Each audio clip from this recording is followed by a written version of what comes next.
Hey, my name is Amy and welcome to my channel, a place where I combine both my love for music and for running. Today's video is about virtual running races. Unfortunately, they're becoming our only option for racing this year. In this video, I'm going to share what they are, why running a virtual race is so important, tips to prepare for one, and advice to successfully run one, and maybe where you might get a PB. Before we start though, feel free to check me out on Instagram at amy.spurr-Caveney, where I post more running and related things. So let's talk about virtual running races.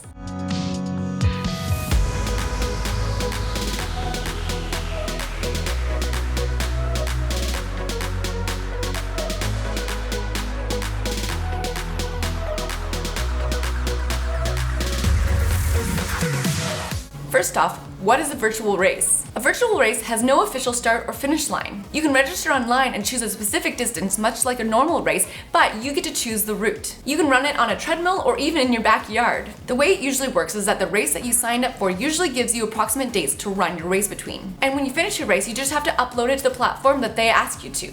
Depending on the race, you can get your race kit before or after or even mailed to you, which is really nice. Virtual racing has become necessary to keep us healthy and safe. They still provide motivation and community, even if they're not in person. Virtual racing is kind of nice in a way that you get to choose the day you run on and the route that you do. So it gives you the opportunity to run on a route that you're really comfortable with. Or maybe if you're an afternoon runner, running in the afternoon rather than really early in the morning. It's completely up to you. While runners may do a virtual race solo, there's still lots of opportunity to feel like you're part of a larger group, and I'll talk about that in a little bit. And lastly, virtual races may be a culmination of several runs rather than just one race. The options are limitless. Okay, now we know what a virtual race is. Why is it so important to run one? After the initial shock of in-person races being cancelled, it can often make us ask the question, why do we run? And we have to be able to answer that question for ourselves, but virtual races do give us the opportunity to have something to motivate us and just give us something to work towards. Virtual races provide a way to create clarity, meaning, purpose, and certainty to your training. They also give social and tangible rewards that help inspire us to become better versions of ourselves by eating, sleeping, and just taking care of our bodies better. When you sign up for a race, even a virtual one, it gives you the chance to make short-term and long-term goals. It also helps create daily routines like going out for your run or doing strength training. Priorities like eating better or just going to bed a little earlier so you're nice and rested for your run the next day. And objectives like getting a PB or running in a specific time. I find training for something creates order when there's not much order around me. When there's so little being planned for right now, having a virtual race on your schedule can be so motivating and inspiring. I have seen so many inspirational runs by my friends and just heard stories of runners doing incredible things solo. You never know by doing a virtual race how it will motivate and inspire other runners and show them that they can do something that maybe they didn't think they would ever be able to do, like running a marathon solo. It's just so inspiring, and again, it just gives you that kind of hope and just knowing that they could do it, that maybe you could do it too. I know a lot of in-person races had a charity aspect to them where you could raise money for a specific organization. However, virtual racing still gives you that opportunity to raise money for a certain cause and while also doing a race. And it's a great way to be socially distanced and raise money for an awesome organization.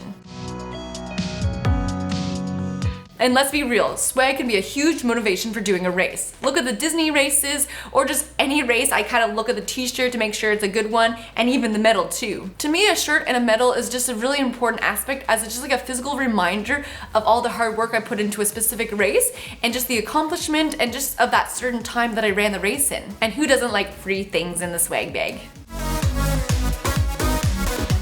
Virtual races can help provide structure to your training. Running the same way, whether it's pace or distance, can be quite monotonous if you do it every time. When you train for a race, your schedule builds slowly, hopefully, and peaks and then tapers before the race. All of course depending on what race you're building for. A marathon build is much longer than say a 5K build. I would feel very lost if I didn't have something on my schedule to train for. But to say that, it's still good to run for fun and take some time off and not be glued to our watches or our training plan, but maybe too much of a good thing can become a little boring. And we may see a plateau in our running and lose motivation to go out for a run. Virtual races also gives us a sense of community. Virtual races and challenges have now connected us in a way that might have seemed unimaginable before. It makes it possible to use our training, fitness, enthusiasm, and work towards a goal while simultaneously encouraging other runners. Social distancing can be very lonely, especially for a runner, when we're used to running with other runners, in a group, or doing a race with a large number of runners. Signing up for a virtual race can instantly connect you to other runners. Most races have a social group that you can join, whether it's on Facebook or Strava or any other platform. This This is a great way to connect with other runners who are doing the race and who may be even across the globe. Again, it creates the opportunity to be encouraged and inspired by seeing other runners doing their training and eventually their race. As well, a place for people to congratulate you after the race because it's just so fun. You've worked so hard and people see that, and especially if they did the race themselves, it just means so much to have that congratulations. Another perk of doing a virtual race is saving money on food, travel, lodging, and just the race itself. Usually virtual races are cheaper. It also gives you the opportunity to try something that you might not have tried otherwise, whether it's a full marathon or a shorter distance like a 5K or even a 1K maybe. And this way you can do it with really no one watching you. If you always wanted to run a certain distance, now's the time to try it out because you might be able to fit in your schedule a little better. And with the virtual race, you have the perfect opportunity to try something new.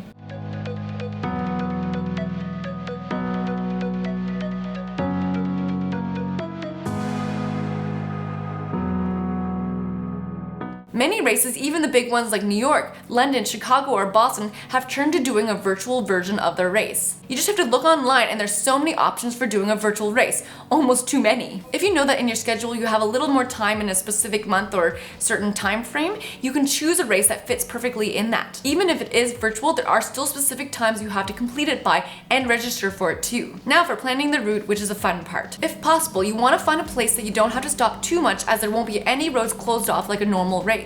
You might want to run into less populated areas, especially when you're trying to socially distance. You can make the route as favorable as you want and do as little hills as possible. And I would probably choose an area that you're fairly familiar with, as there's nothing worse on race day and running and worrying about getting lost. There's so many other things to worry about, and that's just one that you shouldn't have to worry about. As well, unless you put them up yourself, there'll be no signs to guide you. Mental preparation before a virtual race is super important, or important for any race in general. I just know personally that virtual races are tough physically, but more importantly, mentally. In the spring, I did a 10K time trial, which is similar to a virtual race, but I just didn't sign up for an actual race and didn't get the medal or anything, but it was my first time doing something solo like that. I consider myself pretty mentally tough, but there was so many times during that race that I wanted to stop. For me, looking back and reflecting, I realized I just didn't prepare myself for how much I would miss the sound of other runners' feet hitting the ground, the people cheering in the sidelines, and just the whole atmosphere of the race. And now that I experienced that, I kind of know what to expect for my next virtual race, which is coming up very soon. I'm also doing a little more mental preparation before this next virtual race. I learned though by doing the time trial in the spring that you can push through discomfort and that you can still come out with a strong time, or even if you don't have a strong time, just a sense of accomplishment that you did this thing solo, which is so huge. Again, by running solo, you have to dig deep and ask yourself the questions, why do you run? And how bad do you want it? I know that I'll be even stronger in my next in-person race by doing these virtual races. There's a few things you can do to mentally prepare for your next virtual race or even your first virtual race. Books that were recommended to me and now I'm recommending to you is How Bad Do You Want It by Matt Fitzgerald. I'm only kind of a third through this and so far it's amazing. I also really loved Let Your Mind Run by Dina Castor. She's just so inspiring, and just the way that she explained and just you got to see her mental process of her doing her big races and just her training. And there's a section in the back for helping you reach your potential and living a more positive life. Again, really love this book. Another book that I really enjoyed reading was Born to Run. I found it so inspirational and you definitely check it out. Do you have any other book recommendations? Please tell me below in a comment. I think preparation is just key for virtual races. You have to know that it's going to be physically and mentally tough.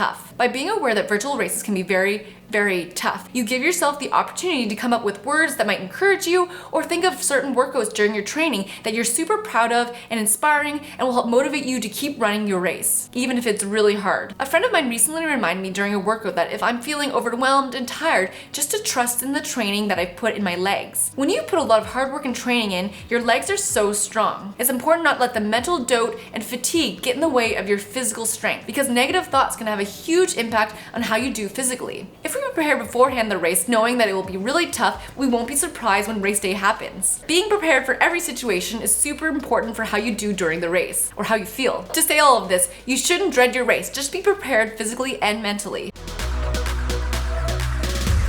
Okay, now it's race day. You should treat it just like any other in-person race day. I always like to put on my clothes the night before on a chair and pin my bib to my shirt.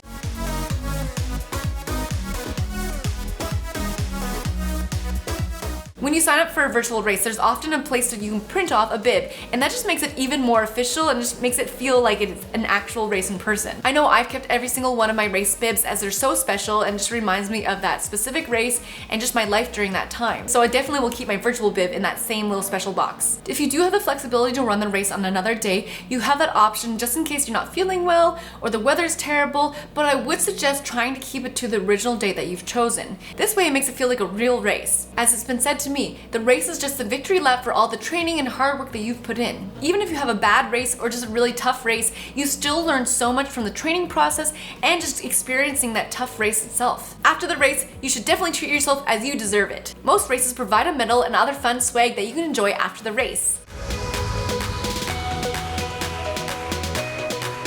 I know it seems silly, but it's really fun to have that medal, and I love every single one I have, and it's just a good reminder of how much work you've put into it and how strong you are and just of the whole experience itself. Afterwards, maybe later in the week or in the month, you can reflect back on your training and your race day and see what worked and what didn't work. There's always so much you can learn each time you build for a race. Especially doing a virtual race, I just believe you'll become a much stronger runner from doing one.